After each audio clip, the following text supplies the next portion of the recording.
Thank you very much. I'm also very honored and happy to be here and to be able to share some thoughts. I'm an international human rights lawyer, together with my team of 35 people. We work on different human rights problems in the world, going from Iran to the situation of the Uyghur people. And also, sadly enough, we have worked a lot on Turkey the last 7 years. And it is in light of these experiences that I want to make some reflections that I want to share with you, particularly in regards or with regards to the 16th Sustainable Development Goal. You just mentioned it, the need for more peace, more justice, and also stronger institutions. Because we see that in today's world, the rule of law is under threat. It's under pressure. And there is one specific tendency that I want to highlight that is really close to my heart, and it's a tendency that concerns abductions. I've been a rapporteur to the Turkey Tribunal and Opinions Tribunal. I will tell a little bit more about it later and really delved deep into that specific topic. And it's a tendency that we see increasing in the world today. On the one hand, we have domestic abductions, which have existed for a really long time, but are really increasing in frequency. And we have one first-hand victim sitting here, sadly also enough, on the panel. But these techniques are used to eliminate political opponents in most cases, or in any event, critical voices towards the regime. But there's also some other tendency that is in a way newer, but it's increasing very, very rapidly, and that concerns international abductions, where countries do not limit themselves to their own boundaries, but they go abroad to eliminate the people who were thinking that they were safe, who were thinking that they could construct a new life, and suddenly they are captured and illegally brought back to their home countries where they were tortured and so on.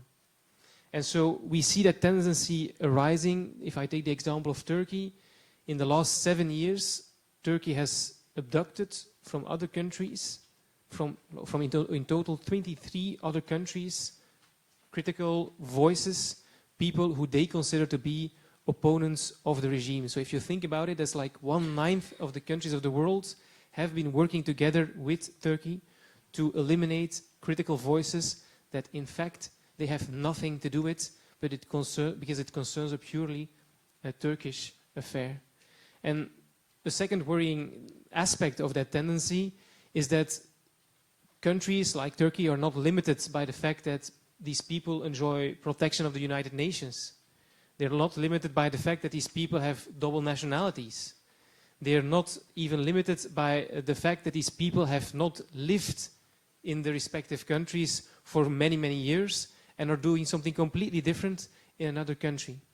And that tendency is very worrying because it is normalizing something that is an international crime. Countries are working together. They are sharing the same practices, finding strength with each other to normalize something that should not be normal. And if you think about that dangerous tendency, it also affects, and that comes to the topic of this discussion, democracy. Because it forces different countries, by working and collaborating on these practices, towards a more authoritarian regime, a more authoritarian way of working and thinking. And so, if you think about what we can do about it, how we can solve that issue, there's different actors that can and should intervene. And one of these actors is, of course, civil society. I've seen it in the past. If they're quick to react and they intervene immediately after someone has been abducted, they mobilize the international community. Sometimes you can stop the abduction and people are released again. You also have human rights defenders who, when people disappear, they start litigating. In the host state, for instance, or in the country where the person has been abducted, to challenge the judges to release the person, to help them to find the person. And we have also seen that happen in different countries, notably in countries that were working together with Turkey. But then if a person disappears, that means that they end up in these secret detention facilities where they are tortured and abused. Then it's also important to really take action. And human rights defenders, they do that by filing, for instance, complaints to the United Nations Human Rights Committee that then renders provisional measures and then impose pressure on the different countries to release the people or at least make them resurface in the normal official judiciary system. And then eventually, if the people resurface, most often that happens after a few weeks, but more often it's a few months, few years, and sometimes they never resurface again. It is important to get these people released as quickly as possible because they are pressurized in not talking about what they suffered, about not sharing the torture experiences that they have gone through. And so it's only when they are out that they can fully speak up and let us know what happened to them. But these categories of people will be more familiar to you. You will probably have thought about these categories yourself. But there is one category of people that we tend to forget, and they're really, really important. And these are judges. Because judges have a huge responsibility in stopping these international crimes. Because of the fact that if in a democracy you see that there's a shift towards an authoritarian regime, a strong institutional and judicial framework can stop this democracy of being lost. And we see often that when there is this strong judicial backbone, democracy, even if it will be harmed, manages to survive for a number of years. But it is at the moment that the judicial backbone gives up that democracy disappears at a lightning speed. And so it is really important to also focus on the judges. And if I take the example again of Turkey, the last years, number of years, thousands and thousands of people who have been convicted to long, long sentences. We have spoken about it, 8 years, but sometimes way, way, way longer, to very long sentences on the basis of empty case files. If you open it, there's nothing in there. And if there is something in the case files, it's evidence that a first-year law student would see that it's not credible at all, but still these judges, they convict the people and put them in prison. And I do not want to completely destroy the very honorable profession of being a judge, because it's a very important profession. And I know it's not easy what they have to do, but because I've also seen lots of cases where judges were arrested in their courtrooms. I have one case that comes to my mind where a judge took a decision which was not in favor of the government policy. He was arrested in his courtroom, replaced by another who did the same thing because of the fact there was nothing in the case file. So they said this person should be released. He was also arrested. And then the third one who came in, he saw his two colleagues being escorted to jail, and he came to a different conclusion. But I know that it's not easy, but if you take on that responsibility, you have to make a choice. Either you do it properly, or you don't do it at all.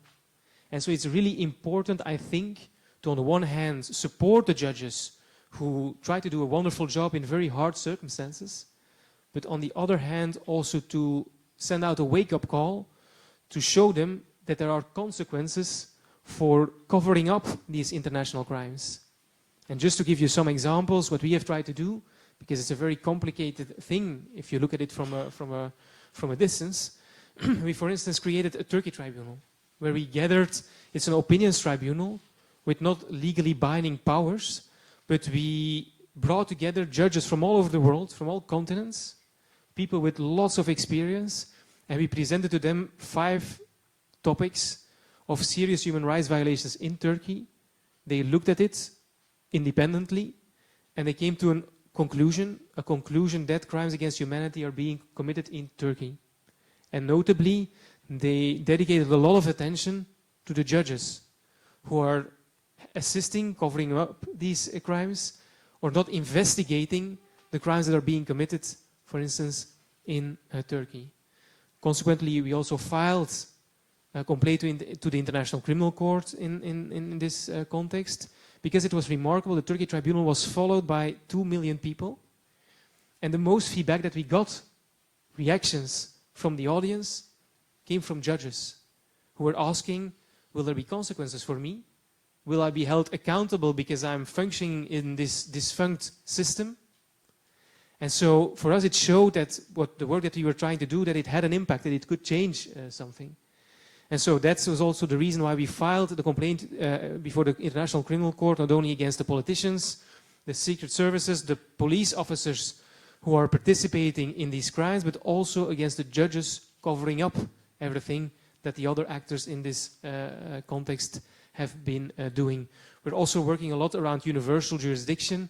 It's a little bit comparable to sanctions in other countries like Russia.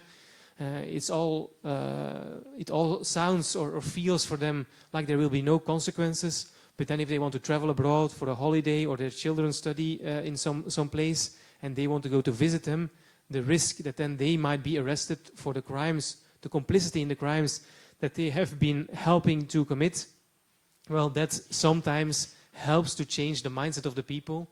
And this is the last thought that I want to share with you. It's not that I have the pretension to say that that suddenly will change the entire system and that because of these things, the rule of law in Turkey, but also in other countries, will reappear. But I think it's important to know that every single one of us has skills, is good in something, and that everybody, if we unite and we keep on fighting for these things, that with these very small efforts combined and consistently, we can make great social impact and change. And I think that's an important thing to remember for all of us, that we should try to think like, what can we do? How can we help to make a difference? And often when you look at these big questions, you have the feeling that it's overwhelming and that it's too complicated for you as a small individual to do something.